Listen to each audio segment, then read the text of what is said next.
two world champions. They happen to be twin brothers. Well, the ingredients are there. Two guys who love to sit down to their punches and throw that firepower. I'm not scared of nobody, and I'm definitely not scared of someone who talks to me. There's no one in the division that can beat me. There's no one in the division that's strong as me. It would definitely deliver a statement. The power is for real. They would get a chance to let everyone in the world see the great things that me and my twin brother has done for the sport of boxing. Oh! Charlo just dropped Lubin! Being on the same card gives us energy. We want to be sharp. We want to be at our best. We're going to both meet in the middle of the ring, and we're going to let our hands go. Let the best man win. They are boxing. And they pound for pound.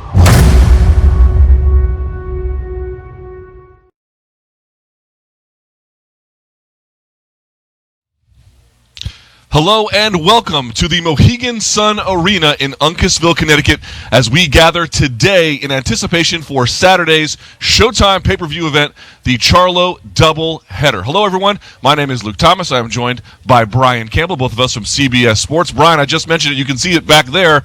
2 cards, 1 night, 1 price, 5 world title fights. It's a historic night in boxing. For folks who may not understand why this is so significant, lay the groundwork. I mean, look, it's unique. You get 2 twin brothers 1 minute apart, maybe as competitive with each other as they are with their prospective opponents in the Charlo brothers, knocking on that door of both becoming a household name commercially as well as critically. Now they get essentially the opportunity here to headline their own individual pay-per-view cards on the same night for the same price in the same building. A little bit of unique historical elements there. But this isn't necessarily, Luke, just about the Charlo brothers and their night to shine and prove all that hype and all of those performances we've seen up to this point. They're both legitimately entering what you can call the toughest tests of their career up to this point at age 30. Let's talk about them. So the first of 2 cards will be headlined by Jermall Charlo taking on Sergiy Derevyanchenko. This will be at 160 pounds for Charlo's WBC middleweight title. Now, before we get to the actual matchup itself, I'm one of these guys, I'm the boxing head who's been like, you know what? Okay, Derevyanchenko gave Jacobs a good fight, but I thought Jacobs won. I thought Derevyanchenko beat Triple G, and certainly at age 34 against Charlo, this could be his last run at a title. He's got everything to gain, and time is not on his side. That's a great point. That window is closing at 34. Derevyanchenko, a native of Ukraine, has an extensive amateur background. They call him the technician, right? But he's not necessarily just a pure boxer in that sense. He gets inside on you. He's got great footwork, and he lets his hands go. The third time will have to be the charm for him. You have to wonder if he can get back to that title level if he cannot win and capture Jermall Charlo's, WBC title. But as you mentioned, Luke, went to the split decision against Daniel Jacobs. Close unanimous decision loss. You could have flipped the coin against Gennady Golovkin, really becoming only the second guy to back Golovkin up, a big power puncher, and hurt him. He is as much a championship fighter without the belt around his waist as we've seen in this division. So for him, it's certainly all or nothing. But on the flip side, for Jermall Charlo, a guy who won a title at 154 pounds, moved up to 160, maybe wasn't able to get the really big names due to, as we've seen at times, boxing's politricks, if you will, across the street, all those languages we like to use. This is his opportunity at really backing up everything he said, that he's the best middleweight, that his combination of speed, power, athleticism, explosiveness is on that level with the Jacobses, the Canelos, and have you, although a couple of those guys obviously have moved up in weight. This is that test. When Sergiy Derevyanchenko gets inside of him, we're going to find out what Jermall Charlo is made of. And this could headline the card all on itself, right, Luke, but this is just one half of it. I can't believe it's actually the first of 2 cards that we're going to see here. But okay, very quickly, toughest fight of Jermall Charlo's career? Absolutely. Without question, and he has looked sensational at 160 pounds. But this is the first time he's getting somebody in there with him, and the betting odds, it's very close, right? It has somebody who you're like, that's a guy with the experience, the toughness, the ability to box and brawl, all the things that he can bring to the table. We're going to find out if everything on Jermall Charlo is for real. The chin, the backbone, all of that on one night. Hey, Lions only, Luke, but there's going to be a couple hunters out there looking for those guys. That might make us a little bit of Joe Exotic right here if we're doing the full Tiger reference. Doing a lot of dad jokes early on today, but also his brother's going to be competing, headlining the second of the 2 cards. So, Jermell Charlo taking on Jeison Rosario. This is a 154-pound, the Jermall's previous division, title unification bout. Only the 8th time that's ever happened. The WBC champ is Charlo, the IBF, and I think the WBA champ is Jeison Rosario. This one's a little bit different. Rosario was not expected to beat Julian Williams and then stopped him inside of 5 rounds. So here he finds himself on the precipice of something pretty incredible. What kind of fighter is Rosario? What is Jermell Charlo in for if he wants to get 2 more belts? Well, you look at Jeison Rosario, name that, like you mentioned. We didn't really know up to that point in January when he went in there against J-Rock Williams. We thought that was going to be a stay busy fight. He's got that peculiar nickname of Banana, if you will, the banana, which really translates. It's just banana. It's really translates to where he comes from in the Dominican Republic. You eat bananas, you get power. He's got an absolutely massive right hand. He's got the ability to get Jermell Charlo out of there if he makes a mistake. The key element to this fight, and while you're not really sure on saying, we know Jamal Charlo is in for the toughest test of his career. Is Jermell? I'm not sure. Tony Harrison was a tough fighter who Jermell Charlo just split fights against in a very fun rivalry. The thing about Jeison Rosario, Luke, is at 25 years old, I don't think he knows how great he can be. We surely don't. We know Jermell Charlo doesn't. The proving ground is going to be inside that ring, inside the Mohegan Sun Arena in that bubble on Saturday night, because that upset earlier this year against J-Rock Williams was the first time, according to Rosario, his trainer, that he did a full training camp, a full big-time, big-boy training camp. This could be just the beginning of a flower, just broadening there. But hey, Jermell Charlo, one of the best in the business for a reason. Certainly is, and avenging that loss to Tony Harrison, leaving no doubt in anyone's mind. The thing I sort of look at when I pay attention to Rosario is we called in the other Charlo brothers fight, the nickname for Derevyanchenko was the technician. I would not necessarily call Rosario that, but 2 things that make him a kind of an interesting opponent. 1, a heavy right hand, and number 2, he will sometimes go a little bit too far with it, but it often has been the reason why he wins. He takes risks. He takes risks, and when you have an opponent that's willing to take risks, sometimes that can set them up for failure, and sometimes it can overwhelm opponents who are expecting sometimes guys to, well, they would never do something like that in a prize fight. No, yes, he will. He will absolutely fight you on the inside. He doesn't necessarily work behind the jab. To what extent is him willing to just be willing to bite down on the mouthpiece and go make him something of a trickier opponent? Oh, it's dangerous. You don't know what to expect from him. I mentioned I'm not sure he even does, and I really believe that. And I talked to him in the build-up to this fight, and he says, look, I can box if I have to, if my opponent makes me. But I want to go to war. I want to bang. I want to throw, as he calls, that big banana. He knows, he believes if he is able to connect with that big banana to Charlo, the fight could be over. The night could end at that point. This is a wild card fighter in that sense, where we don't have a large background of big-time fights at this level to really know how great he is. And that's why this is as tough a test for Jermell, certainly as Sergiy Derevyanchenko is expected to provide for his older brother. Now, we'll have more time to get into it a little bit later. We mentioned 5 title fights, so all 3 on the first card, title fights. 2 of the 3 on the second title fight, although the one that's not a title fight might be better than the other one. Two former champions coming together. Very quickly, your favorite fight, not counting the 2 Charlo brothers, on either of the 2 cards. Look, I mean, if Ricky Martin was writing the theme song, a soundtrack for this, he bangs. A lot of people on this card bang. I love what I'm going to see in that 118-pound title bout when the Filipino John Riel Casimero goes in there against Ghana's Duke Micah. Great names there, even more fun styles in the ring. A lot at stake with the title on the line. Micah unbeaten. I mean, you can have your pick. You like Brandon Figueroa, you like Luis Neri. There's a lot of fun names. The 118 and the 122-pound divisions will be on display on this undercard. 6 championship-level fights. It's going to be fun. All right, I believe we are ready to move along, so let's do that. Okay, actually, we got a little bit more time. You mentioned that. We have a lot of... You know what I like about this card? We have something like... everyone at every stage of the super bantamweights, sort of where you could be. You haven't had a chance to really show yet, shown a little bit, established, want to keep that place. Maybe you've shown something previously and you're trying to recapture that. And you've got heavy hitters, young guys, kind of veterans.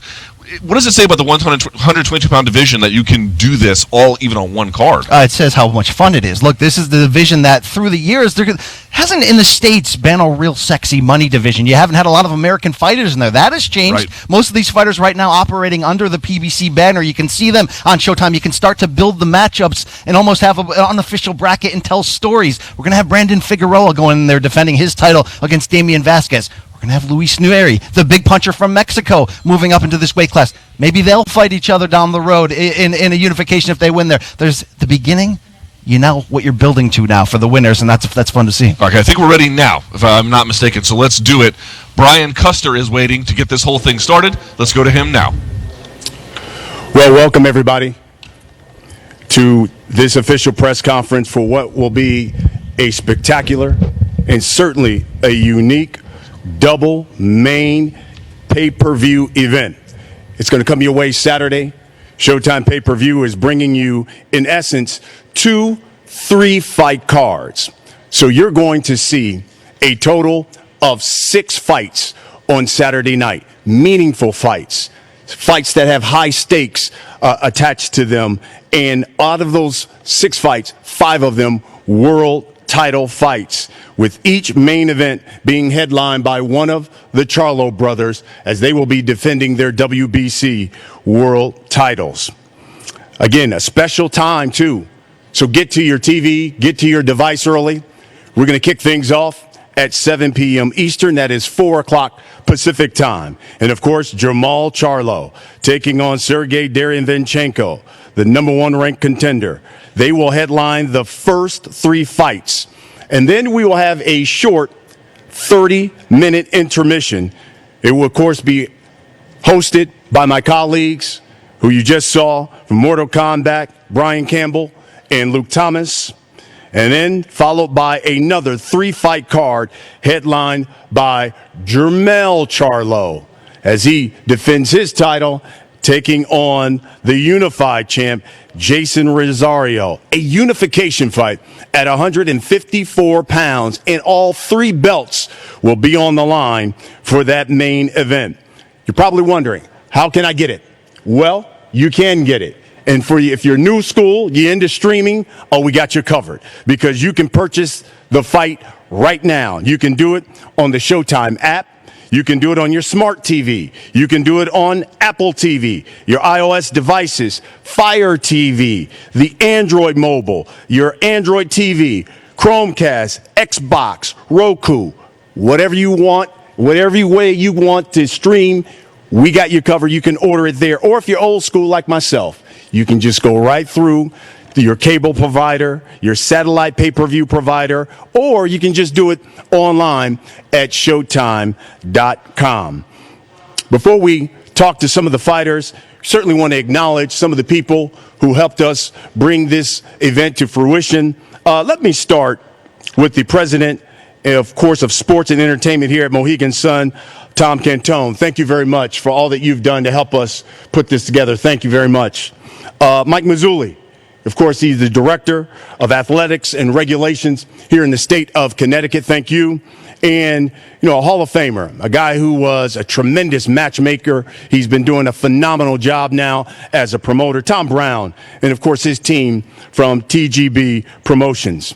But one guy who certainly spearheaded this, it was his unique idea to come together and say, hey, let's make this a unique doubleheader pay-per-view event. He is the president and general manager of Showtime Sports, my man, Steven Espinoza.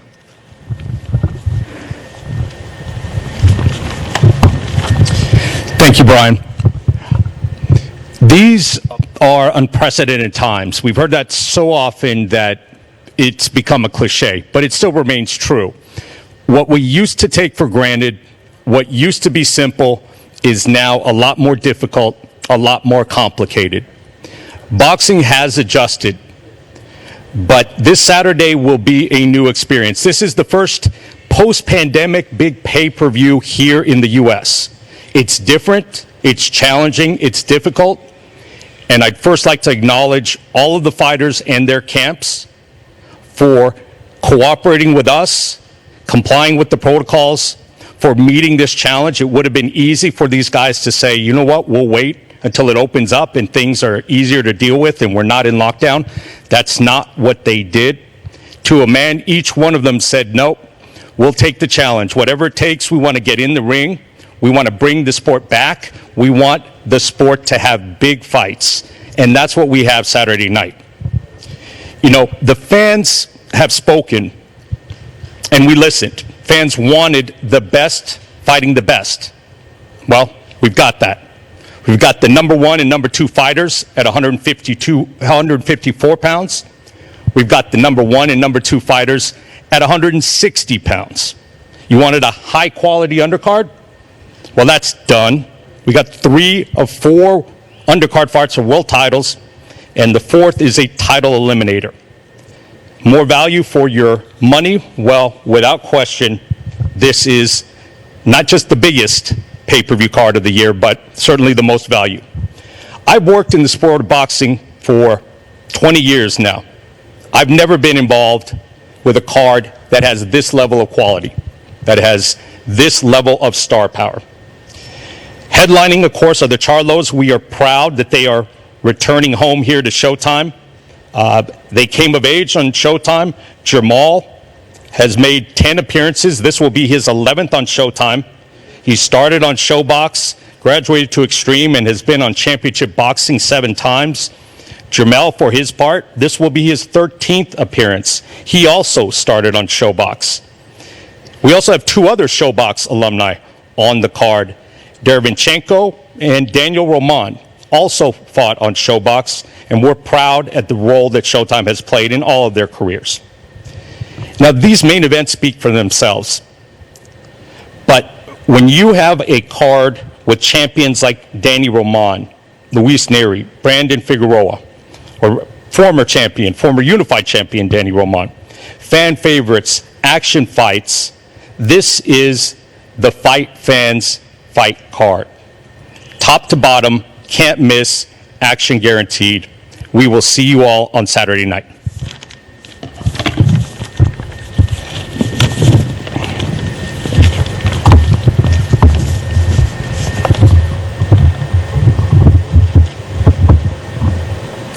Thank you. Stephen, thank you. Without a doubt, he is the sport's best friend and the things that he has put on. Let's talk about these fights. And you see the first fight card that you'll see on this Showtime pay-per-view comes Saturday night. And we're going to start with the first fight of the evening. And this is a good one at 118 pounds. You've got John Real Casimero, who will be defending his WBO bantamweight title against the Olympian, the unbeaten Duke Micah. Phenomenal fight here. And John, let me start with you. First fight for you in the USA. What do you think fight fans are going to be saying after they see you Saturday night? I'm a first time to show all world, and this is it. I will do my best this fight. You're known for being a power puncher. Yeah. What do you have to do to be victorious come Saturday night? I will go fight, because I'm ready, so very ready this fight. Duke? Yes, sir. John's known for his power. What do you have to do Saturday night to take that title away? This fight will be like Joe Frazier and Muhammad Ali, I'm going to use my mind. I'm going to use my mind because I know he's a good boxer. And also he can punch, and he's good. That's what we want. That's what the fans want to see. Fight best, fight the best. So I don't care about what he is bringing. I don't know what his title. I'm coming there to fight, to show the world I'm number 1. After that, I'm going to the history book, and when I die, they call my name, former world champion. So you should be ready. We're going there to fight. That's going to be the first fight of the night. Then we get to the co-main. And we got 2 all-action fighters. You got Brandon Figueroa. He'll be defending his WBA super bantamweight title against Damian Vasquez. Of course, this fight at 122 pounds. We know what Damian brings, the family lineage. Champ, let me start with you. You've got the height. Certainly got the reach advantage in this fight. He says it's going to be a war. Your father trained you. He said he doesn't see this fight going past 6 rounds. What do you say? Well, I prepared myself ready for this fight. I'm excited to be back to do what I love to do best, which is fight. And I feel like this fight won't last, especially because I had a good training camp, and I just keep getting better and stronger as time goes by, and I'm ready to showcase that Saturday night. Damian, I certainly got to get your response to it, because you said you wanted to get on the inside of this guy and pound away at his body, make it a war. He says it won't go past 6. What do you say? I mean, if he says it's not going to go past 6, I guess he's going to have to fucking work hard for it.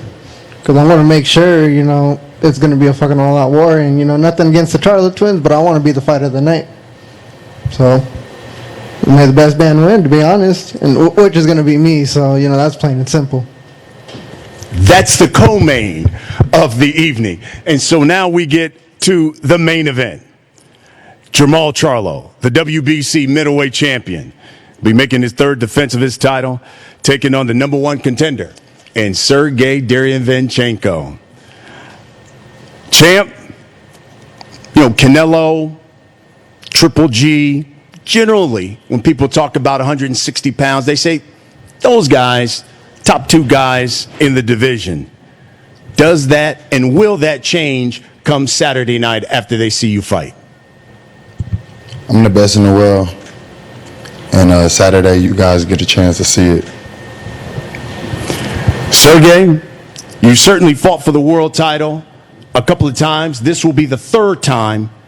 Why will this time be different? Why will you be victorious come Saturday? And you know what? The green color of the belt suit me. Mo, he says green fits him. In other words, he's walking home victorious. Your response to that? And what do you think the world will be saying about the Charlo twins after watching both of you fight come Saturday night? This is just the beginning. 30 of them tried, 30 of them failed. We'll get a chance to get in there and do what we got to do on Saturday. Talk is cheap. Rich mind frame. We'll see where the green belt go. Sergiy, I'll give you the last word here. He says 30 have tried to beat him. None of them has succeeded. Tell us again why you will. Because I want belt. I want belt green. And I'm 2-time fight for belt. And now is third my 5. And I want win. I'm ready. That will be the main event of the night come Saturday on Showtime pay-per-view. I know that there are a number of media members who've got some questions for these guys. Chris de Blasio, our Vice President of Communications, will handle that and make sure, acknowledge you so your questions can be asked. Thank you, Brian. First question comes from Keith Heidick with Boxing Scene. Keith? My first question is for Sergiy. Sergiy, how much did it help for you to have a long break after the Golovkin fight, because that fight was such a hard fight?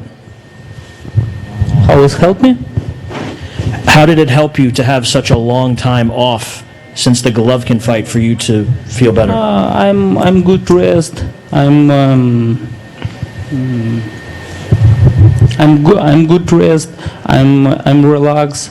And when I come back, United States, I want his training. I want to fight, and he helped me. How does Jermall compare? I know he fights differently, but in your opinion, how does he compare to Gennady Golovkin and Daniel Jacobs in terms of how good of an opponent he is? Gennady Golovkin and Daniel Jacobs is tough fight, and this my fight is a close fight, and I think it's helped me. Jermall, what did you take from the Jacobs fight when he fought? I know you don't fight exactly the way Jacobs does, but what did you see in that fight, without giving away your game plan, that you liked? He's looking past me. He is? He's looking past me. his trainer, him, his whole camp, they looking past me. They'll find out Saturday.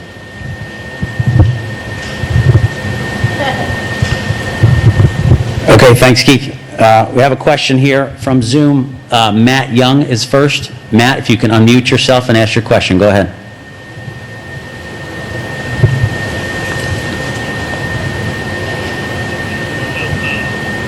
Big cards in your time. This is your first pay-per-view. What will that mean for your career? Headline a pay-per-view. Matt, stand by 1 second.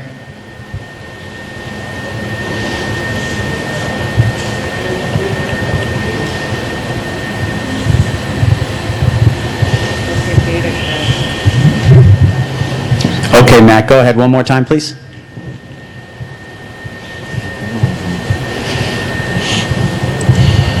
You have to unmute and go ahead. Can you hear me? I can hear you. Go ahead, Matt, and I'll relay the question.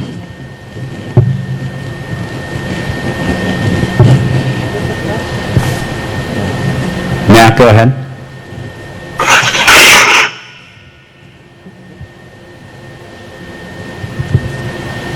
Okay, Brian, back to you. Technical difficulty with the question. And folks, that will be the first. Can you hear me? Let's try it, Chris. Try it. Okay, go ahead, Matt. We can hear you. No, no, he didn't. Oh, he didn't. All right, thanks for your patience, guys. Can you hear me now? Yes, we hear you now, Matt. Go ahead.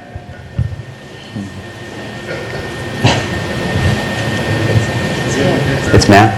Yeah. Okay. Okay, we have your feed in, Matt. Just a little technical difficulty on your end. Give one more try, and if not, we'll move on.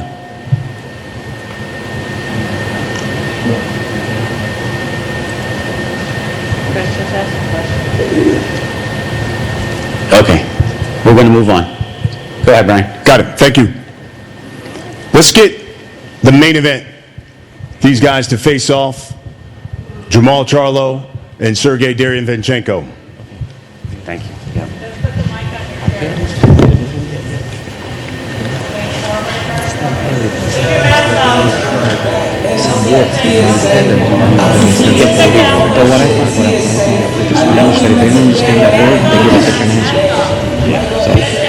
And this is basically the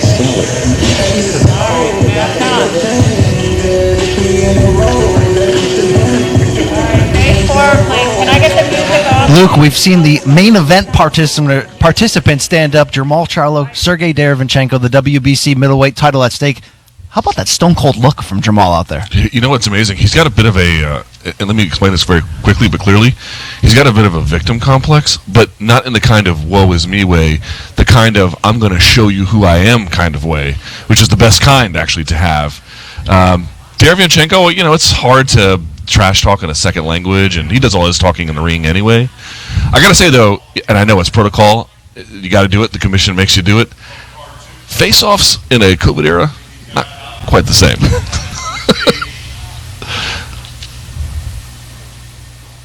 Jermell Charlo, the WBC champion at 154 pounds. There's the unified champion, Jeison Rosario. That's going to be the main event. Luis Neri, Aaron Alameda. They'll be fighting for the WBC Super Bantamweight title. And of course, Danny Roman and Juan Carlos Payano.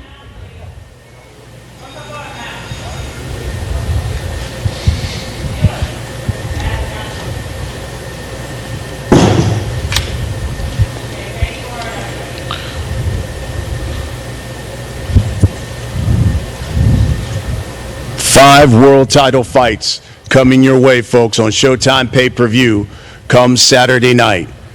In all, 6 fights, all at high stakes. Gentlemen, thank you very much. What we're going to do now is we're going to take a very... Just going to get a couple more here with our main event fighters. Okay. Yep. Thanks, Brian.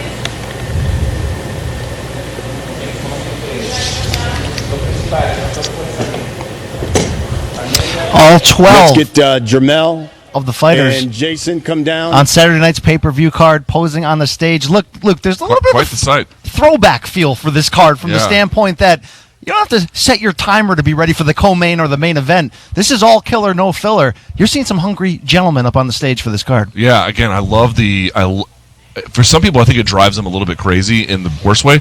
I love the chip on the shoulder that the Charlo brothers have. I actually feel like that's what makes them why you want to watch, because I don't know if they're right. I don't know if he's going to beat Derevyanchenko. I don't know if he's going to beat Rosario, but I know that they want to kind of stick it to everybody. For being overlooked is a strong word, but maybe not put on the same pedestal as some of their contemporaries, and I love it. For Jamal Charlo to say he believes Sergiy Derevyanchenko is looking past him, I had to translate that maybe as he believes Derevyanchenko 2 times to the throne, attempting to get the title coming up just so short, might be looking through him at getting that world title than maybe focusing as much in Jermall's eyes at the absolute challenge in front of him. For Derevyanchenko, you could make that same argument on the flip side that this could be the toughest challenge of his career because we still don't know exactly who Jermall Charlo is at this level. I mean, the way I translated it was, this is Charlo saying this guy has the audacity to take a fight with me, and he has the audacity not really to collect a paycheck. He has the audacity to think he can win. Well, for those crimes, and I'm putting up air quotes here, we're going to make him pay. Look, these guys are always, you know this, you've been in the fight game as long as I have. These guys are going to tell themselves whatever they need to do to get themselves in a particular mind frame that gets the best out of themselves. If inventing some kind of slight is the best way for him to get the best out of himself, I say the more the merrier. Fine. Both brothers, through their Lions-only branding, they've established this persona of being brash, unapologetic. Do you have a Louis Vuitton mask, BC? I don't have that in my cupboard of protective masks. You didn't put that in your Showtime rider? But you got to love the passion from the brothers at all times. And there's almost this, tell me if I'm wrong here, there's almost this underlying statement that as much as they are competing against their opponents on Saturday night, they're competing against each other from the standpoint of which Charlo brother has the shot at closing the show and stealing the show better this weekend. And there's something we'll talk about after the presser for just a little bit, but I also wonder, one, to what extent COVID affected, not just, we didn't get it, but I mean the training environment, but more than that, these guys have fought 7 times previously on the same card, and they all won. There was one time where they fought, and they fought for world titles. This will be the second time for that. My point being is, they've never lost together. And I'm not predicting a loss per se for Charlo against Derevyanchenko, but what if? What if it happens? Now, how does that affect the second Charlo brother, in this case Jermell? I think that's a fascinating question. Twins being so close. I mean, they dress their hair the same. They obviously look the same, being the twins that they are, but they have this real bonded identity. What happens if something goes awry in the first time out? Does it undo the second one, or does it propel him to further greatness? I think it's going to be a really interesting test. Yeah, we saw a little bit of that when they headlined in 2018 a nationally televised card in Brooklyn, New York. They famously flipped a coin to see who would go on last, and that's when we, of course, saw Jermell Charlo lose his title by upset to Tony Harrison in a very close decision. And Jermall had said after the fact that sort of rattled him on the way to the ring, seeing his brother take his first loss. He had that very close fight with Matt Korobov. The stakes are certainly much higher this time around on the pay-per-view level. How comfortable and ready do you think the Charlos are for what outside the ring the opportunity in the platform of pay-per-view brings them? They're 30 years old. Yes, they've been knocking on that sort of pound-for-pound top 10 door, but what about commercially for them? I think they're more than ready. I mean, this is sort of what they want. They want the acclaim and the accolades from the boxing press. They want them to say that they're the best. When it comes to endorsements, they want to have them all. They have many of the same aspirations that any young prize fighter might, but the point you made is pretty clear. They're 30 years old. They're now, I think this is the first time headlining on pay-per-view. It's a huge pay-per-view to be headlining on. It's one of those moments where if they're going to cross over into that next level, it starts on Saturday, and it has to start on Saturday. This is where that process of the transcendental boxing icon, where if you're a Tyson Fury or an Anthony Joshua, and even there's other ones outside the heavyweight division, right? Canelo, for example. If you want that level of paycheck and stardom and opponent and acclaim, you got to get the business done here. You can build upon something. And so I think they're frankly, not only are they ready for it, I think they're chomping at the bit for it. And for the fact that they don't quite have it just yet has made them a little bit, on edge. You need a dynamic personality to become a pay-per-view star, to become a household name. They have that, but it really doesn't ever hit home and stay unless you win the defining fights. The way you asked that question leads me to wonder, do you think they're ready? It sounds like you think that they might not be.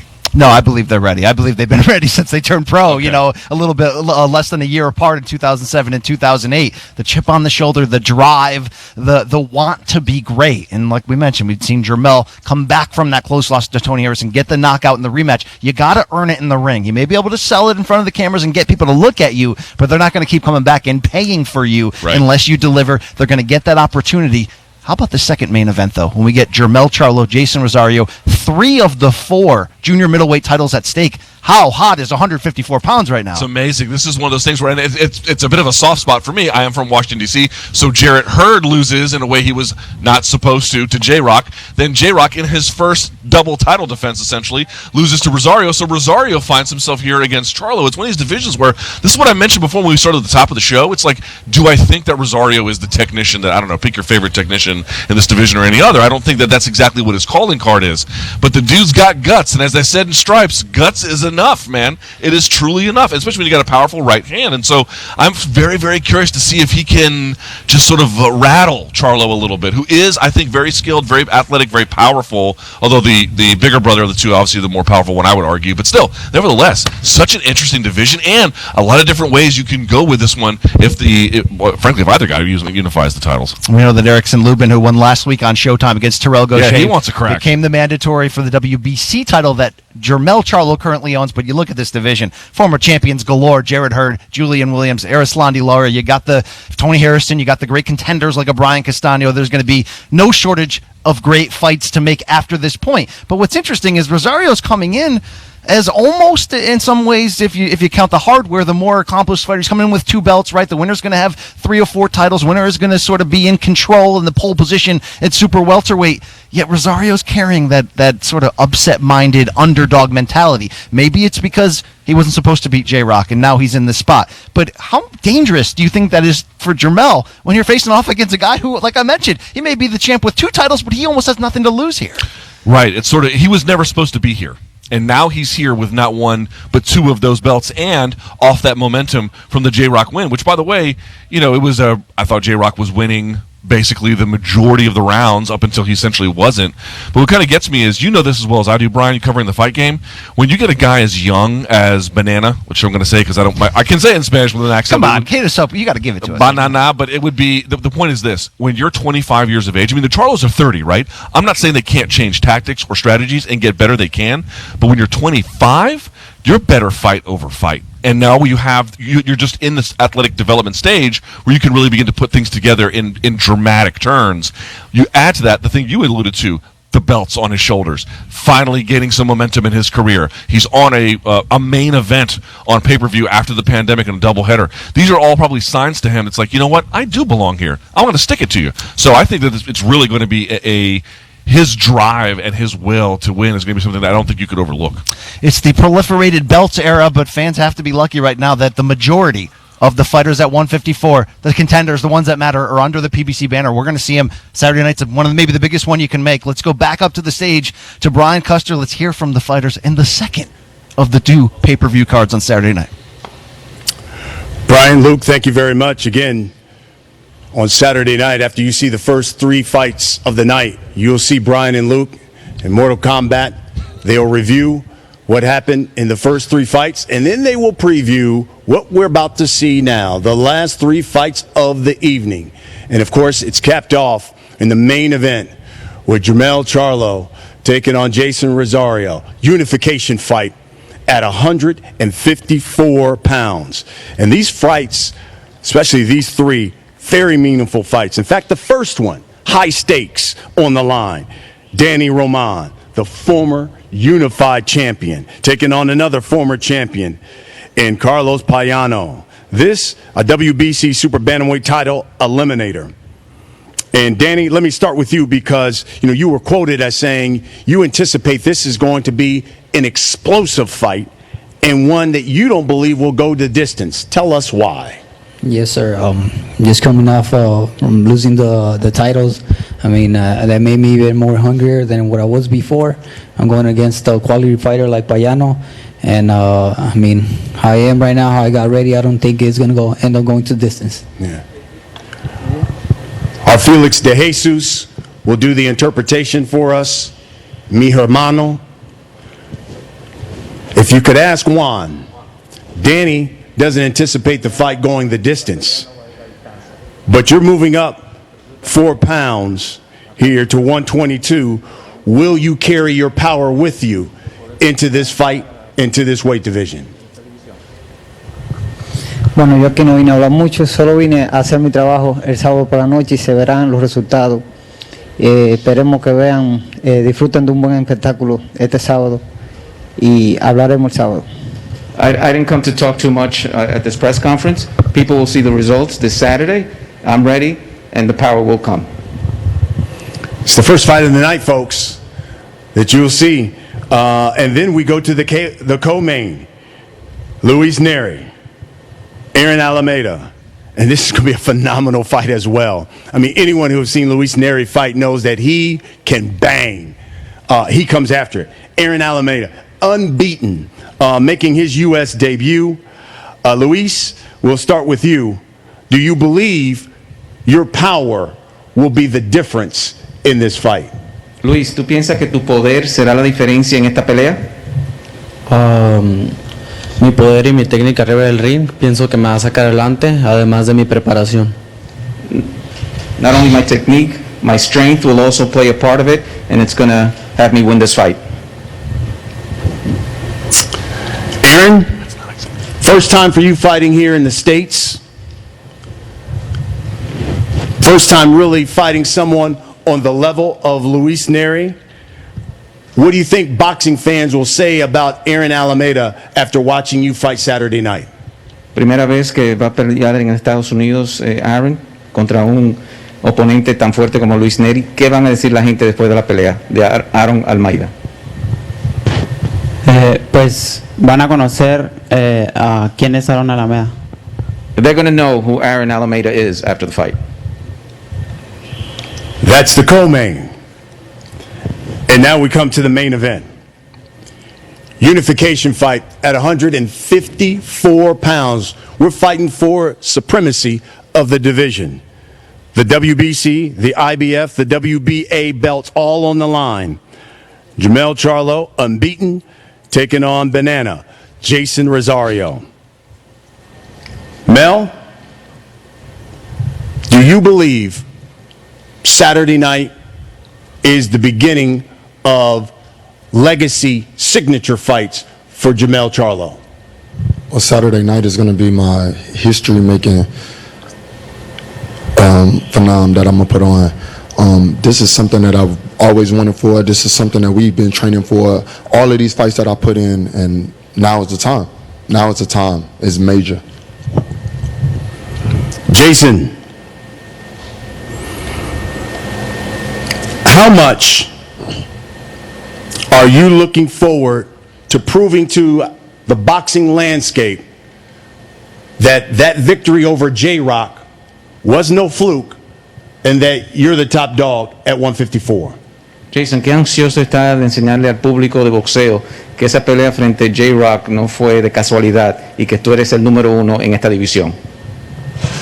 Realmente, primeramente gracias a Dios. Estoy esperando el tiempo, realmente el tiempo va a llegar, faltan 3 días. No tengo ese desespero ni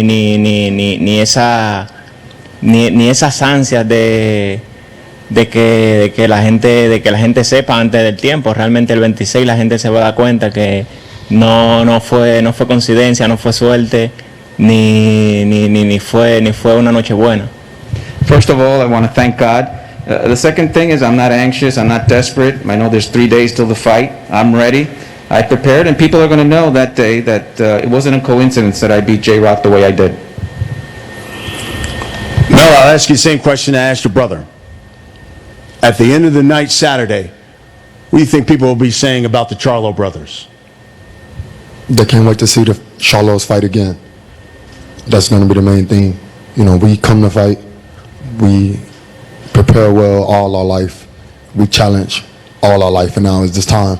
So the big dogs are here. We're here to stay. We've been here. We're veterans in the game. We're smart. We're individuals that love this. We love this sport. We've been doing it our whole life since we were younger. And to make it to this stage is now, Nothing bigger than that. This is the Super Bowl for us. This the championship. This the national everything. This is the boxing Super Bowl. This is the boxing. Go get your belts. Jeison, we'll wrap it up with you. You said this will be a war Saturday night. Tell us why. Jason, vamos a terminar contigo. Tú dijiste que esto va a ser una guerra cuando venga el sábado. Literalmente, eso es lo que va a ser.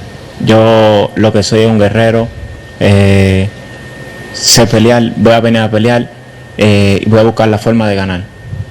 Literally, it's going to be a war. I'm a warrior. I'm going to find a way to win on Saturday night. Mel, any last words? Lions only for life. That's the main event that you will see in the last fight of the night come Saturday. I know that we have questions from members of the press. Chris de Blasio. Thank you, Brian. We're going to start with our Zoom. I'm going to ask Mark Wicker to unmute yourself, Mark, and go ahead. Danny, you've had a lot of wars in your last few fights, and everybody admires the way you go about your business. But are you trying to find ways to win these fights without paying such a price?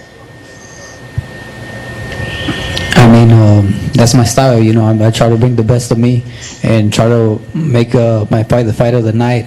I know I'm among champions and great fighters, quality fighters, but, you know, like always, I'm going to try to steal the show. But, you know, we're going to do what's possible for me to win. How did you know, when you look back on that last fight, a fight that you and some of your people felt that you did win, what types of things do you take from that? Oh, yeah, first of all, you know, it was a close fight. You know, I believe I won that fight. You know, to be the champion, you got to, like, be convincing. You got to make sure you beat the champion, knock him out, or, you know, make it convincing. I believe I won that fight, you know, and, you know, we got to move past that and now, like, see who's in front of me. And right now in front of me is Payano. Are you having I won't say easy, but are you having as trouble-free a way of making the weight these days as you always have? No. I mean, I always been on weight. I'm still eating right now, and I think I'll be eating by the day before the weigh-in. So it's all good. I don't struggle with the weight, and I even believe with a good diet, I might be able to go down to 118. Thanks a lot, Danny. Appreciate it. Thank you, Mark. We're going to stick with Zoom here and ask Carlos Toro. Unmute yourself and go ahead. Everybody, thanks so much for taking time to talk to us. Really appreciate it. You know, Jason, obviously in the fight against J-Rock, you were the underdog, and in this fight, in some regards, a lot of people still consider you the underdog, but do you feel more pressure now that you're a unified champion heading into this fight compared to when you were fighting J-Rock? Jason, tú no eras el favorito en la pelea de J-Rock y tampoco él es el favorito ahora frente a Charlo, pero ahora que tiene los títulos, ¿siente mucho más presión de mantenerlos? No presión, sino una obligación realmente, primeramente con mi familia y con toda Latinoamérica. Realmente en mi mente no existe espacio para el si soy o no soy favorito. Realmente en mi mente está el espacio de ir a pelear, ir y ganar. Yeah, no, I don't feel any pressure. It's an obligation, not only for my family, but also for all Latin America to win this title. And there's no room in my mind to say if I am or I'm not going to win. That's pretty clear what I want to do on Saturday night. Jermell, you know, you've mentioned this kind of being like a Super Bowl type of event for you, and this, you know, like a championship fight for, as in any other sport. It does feel like you are more excited for this fight than any of your previous fights. Is it fair to say? And how excited are you to sort of get a chance to sort of showcase yourself and prove that you are the #1 fighter in the division if you do win out on Saturday? I mean, just bringing out this stage and bringing out everything makes you, you know, you make you buckle in a lot better, and that's what happened, you know. And I feel like I'm, you know, 30 years old, and I'm to a point where I want to test myself and keep testing my limits and keep testing, and I'm winning, and that got me to the stage where I'm at right now. and that's why I feel confidence in my fight. I feel confidence in my skills. I'm going to bring tricks out the hat. I'm going to be Jermell Charlo and do some things that I love to do and want to do. Do you expect this fight to go the distance? I don't predict the fight. I'm the fighter. I don't make predictions. That's for you media people. Jaison, do you believe this fight will go the distance? Jaison, ¿tú crees que esta pelea va a dar la distancia? Estoy preparado para la distancia y tengo la estamina para terminarla rápido. I'm prepared. If it goes the distance, it goes the distance, but I'm prepared and the stamina to finish it early. Thanks, everyone. Best of luck on Saturday. Thank you, Carlos. Let's go to Jeremy Herridges, fan-sided. Jeremy, unmute. Go ahead. Hey, Jermell. Obviously, this is a big fight for you inside the ring, but I'm curious, what would you like this fight to do for your brand, Lions Only, and your promotional company? How would you like to see this event help it grow? I just wanted to bring a bigger platform for us and anybody that represents Lions Only. It's not about the brand, it's about the fighters at this moment, because that's what we're fighting for, and it's about my legacy and my career. Just want to solidify the victory so people can understand what the Charlos really, why we did this our whole life and what we're made out of, and this is a part of it. You got a tough fighter, he's going to come fight, he's a warrior, he got all of these things and attributes, so styles make fights, and this is why we're here. Talking about the styles and how you see this thing playing out, obviously he's known for having some power, and so are you. Would you prefer to see this as a more of a brawling style, or would you prefer to see it as more of a surgical boxing match? A clinic, we're going to put on a show. Thank you, Jermell, and best of luck to you. Thank you. All right, Jeremy, thanks. Last question is going to come from Keith Eidick, Boxing Scene. My first question is for Luis Neri. Luis, what do you think of the level of opposition that Aaron Alameda has fought so far, and how big of a step up do you feel that you are for him? Luis, ¿qué piensas de los peleadores que ha peleado Alameda, si están al nivel de lo que tú has peleado, y cuál es su nivel? No, absolutamente no. Son peleadores que todavía no están a este nivel. Son peleadores medio bajos. Entonces, creo que es la primera vez que Aaron Alameda va a pelear a un nivel alto. Vamos a ver qué pasa el sábado. No, definitely. The level of fighter that Alameda has fought is definitely at a low level, and now he's fighting on Saturday somebody that he's never fought before at this level, at my level, on Saturday night. My next question is for Jermell. Jermell, how does it, I know you and your brother have obviously fought on shows together before. Having him in such a huge fight on the same card, how does that make Saturday night for you while you're preparing for your own fight? It's energy, I feed off our energy no matter what, like another guy asked about confidence. It's not about confidence, just happy within myself, I'm just happy as hell. This is just who I am, but I mean, my facial expressions and who we've been through, I guess, don't allow y'all to really see the happiness that what glows on the inside. But then fight night, that's when you see, all the excitement and all of the hard work, it pours out, and so having my brother on the main event, pay-per-view, this is amazing. This is huge for us, and he's doing this thing, I'm gonna be doing mine. We feed off the energy. He go first, and last time I went first, and we've been fighting together for all our life, so this is it.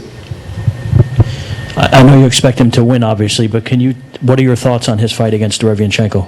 He got a tough fighter, shorter fighter. My brother's strong. He's an ox. We Texas bred. Texas, the beef different. All our stuff is different, and we bigger.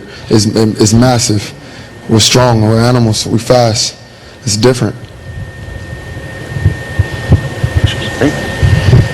Okay, Brian, thank you. All right, thank you very much. Again, folks, Showtime pay-per-view. Make sure you can order the fight right now.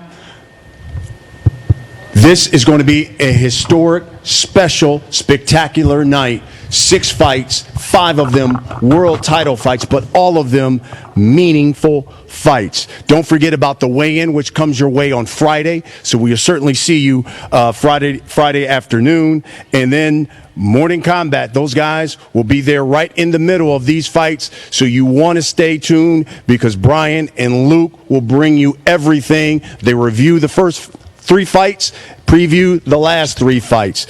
Morning Combat. Brian, Luke, you guys take it away. Thank you very much.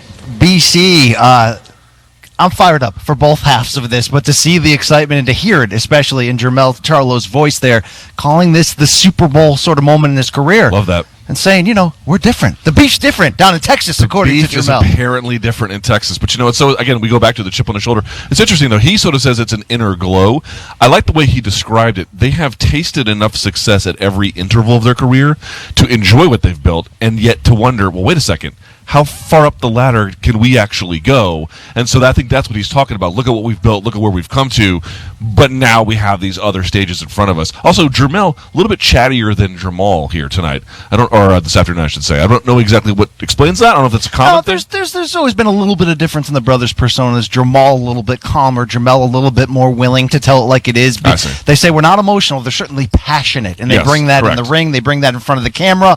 But I like sort of the quiet, almost gangster level persona there from Jeison Rosario. Happy to be here.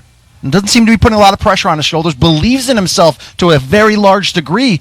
And is just very chill and suave about what's going to happen at stake. If it goes the distance, it does. But he's not playing for it. Remember, we said it before we even got to the press conference. He's not supposed to be here.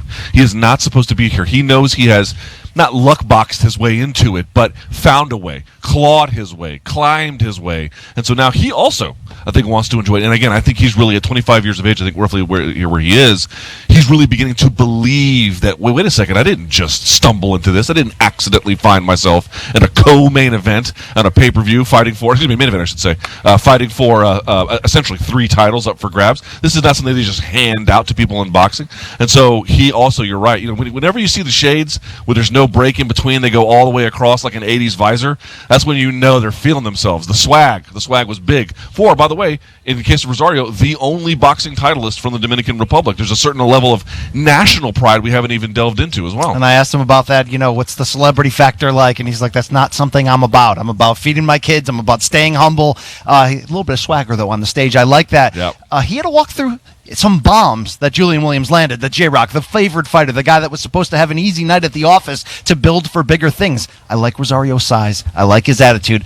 Good God, I love both of these main events, Luke. They're going to bang. They're going to be action. This is going to be a fun night of fights, but it's not necessarily all about the Charlos or their opponents. These 4 undercard fights. 3 of them at 122 pounds, 1 of them at 118 pounds. We nailed the 3 of the 4 title bouts. The only one that's not, Payano and Danny Roman, right, or former champions. I like what I hear from Danny Roman. He might be one of the best kept secrets in boxing. Was a unified champion at 122, lost that flip a coin fight, a great fight against Akhmadaliev that could have gone either way. It feels like he could be a sneaky player in this 122 scene. When we're talking about Stephen Fulton Jr., Angelo Leo, who just won a title, Brandon Figueroa, Luis Neri, who was just sitting on the stage, kind of like what Danny Roman's bringing to the table.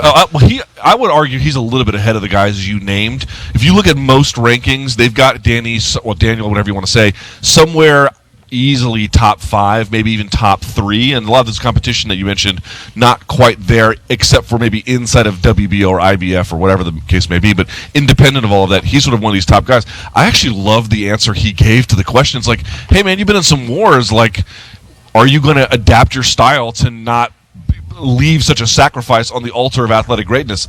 And he was like, no, that's how I fight, that's how I win, this is my identity. Yeah, I don't want it to go 10, 12 rounds if it doesn't have to. But if it does, we bite down on the mouthpiece, we turn the knuckles white, and we just let it go. And I was like, okay. He is not promising an easy fight for anybody. He's not going to out-slick you on way to the point is to not take damage and to hand it out. He's like, damage seems to be a part of it. It is a willing trade, a Faustian deal almost to an extent that he has made. That should make you excited, and given his pedigree, as we just indicated, so you like both the approach and what he's done. And as interesting as this is what it was supposed to be for a title that is vacant because the guy who currently holds it has a broken leg, is going to be out for about a year or so, but it just allows some of these guys, depending who wins, to just fast forward, right? To almost skip the line in a way. But a guy like Roman, as you indicated, he's sort of proven he's the real deal. Roman, a tough out, obviously. Payano, former champion, 36-year-old. Maybe this could be his last chance at the big time and the glory there. I never know how to do the the Spanish pronunciation right. And usually I'm the language You're police. the guy who speaks Spanish. I know, a little bit. I'm the language police, but I always feel a little weird doing it, so I just want to put that out there. Okay, I'll do banana all day with you if you want to do that there. Platano, the whole bit. The whole idea of, we already talked about the Charlo brothers so competitive against each other. I'm looking to see which guy could potentially steal the show in the family. But of the undercard fighters, which one do you think is most poised that we're going to be talking about them the most come Sunday morning after what we see this weekend? That's a great question. I've got my eye on ahead of time Figueroa, but I don't think that's the answer I'm going to give. I think that the Alameda fight with Luis Neri. Yeah, to me, that's kind of the one I've got my eye on. He was up here, no selling his opponent. Just dude is stone cold. Yeah, not on the level. He had the throat tattoos. That's when you start to pay attention a little bit. But in all seriousness, fair to say, pound for pound, one of the heaviest punchers in the sport. Absolutely. Rising up. Look, he'd been a stud at 118. Right. Now he's campaigning at 122. The power has carried up with him.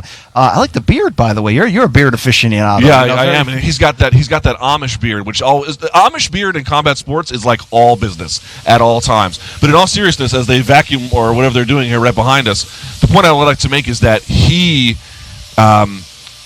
just seems like he's got a different energy this week. Yes. The tape on him tells you that the fight, it's sort of weird. Like, you can be a power puncher at that level at 118 or 122 pounds. It's fairly rare. You see a lot of good technicians with decent, maybe even good power, not crippling power in the way that he has it. So for me, the game-changing, round-changing ability that he has in that way, I guess I've got my eye on him a little bit. Although, as we indicated, Figueroa, something of a rising, celebrated young figure in the sport. You can't lose sight of that as well. What about you? You got to go Luis Neri as the guy who maybe has the brightest potential. Alameda said it himself. He's unbeaten, but this is a large step up, and we certainly don't want to, downgrade his chances of going in there and doing that. But Luis Neri, at 25 years old, the Mexican, the southpaw, that power is real, and that killer swagger is real to go in there. He's already filling reporters' notebooks this week, saying if he wins this vacant title against Alameda, which really announces himself as one of the cornerstone fighters at 122, he wants Brandon Figueroa. Now, look, Figueroa is going to have to get through Damian Vasquez first, a fight we'll need to break down as well. But again, I like when people are starting to already put it out there. I'm going to take care of business, and I'm going to move on and try to collect more belts. You know, it's interesting. You mentioned Damian Vasquez. We didn't even talk about what he said up there, where he was the only one with a potty mouth, by the way, which always sort of catches my attention. This is cable, pay-per-view. You can drop Fs all around. Yeah, it's YouTube. What are you going to do? But here's my point. He was no-selling Figueroa from pillar to post, and he comes into this fight, I should say, to me, in one of the more interesting positions. So he actually fought Payano, who was going to fight on the other card, and he got destroyed. It was not especially close, okay? Then he comes back and about, and he fought an opponent with a sub-500 record, and had a draw, basically. And you're like, well, wait a second. You came into that Payano fight at 15-0. Everyone was like, okay, this Vasquez kid seems to be pretty good. No shame in losing to Payano. That's fine. He was a veteran and knows what he's doing in the squared circle. But then you drop against a fight you should never have dropped. He seems to be trying to will himself out of the hole he has dug in his career. I don't know exactly how far he can get with a win over Figueroa. He can get pretty far. He can get a world title and get into this picture. Well, the regular world title, right? But the point being is, Figueroa is something of a media darling to an extent.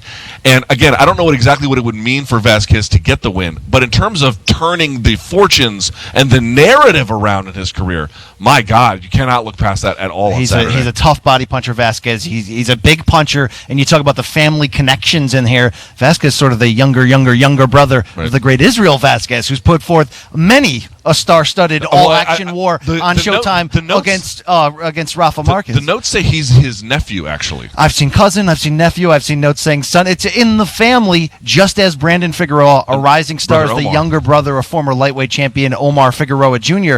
The Figueroas are known for having the babyface look, the sort of young movie star model looks. But they're known for getting inside and letting those hands go. Brandon Figueroa already owns the division record at 122 for most punches attempted. Luke, the super bantamweight average, according to CompuBox, is 60 punches per round, okay? Brandon Figueroa averages 100 per round, and Damian Vasquez averages only 50, which is below average, which is going to tell you you're going to have a bull and matador situation. But from what you've seen of Brandon Figueroa, he was just in that absolute war, which went to a draw late last year against Julio Ceja.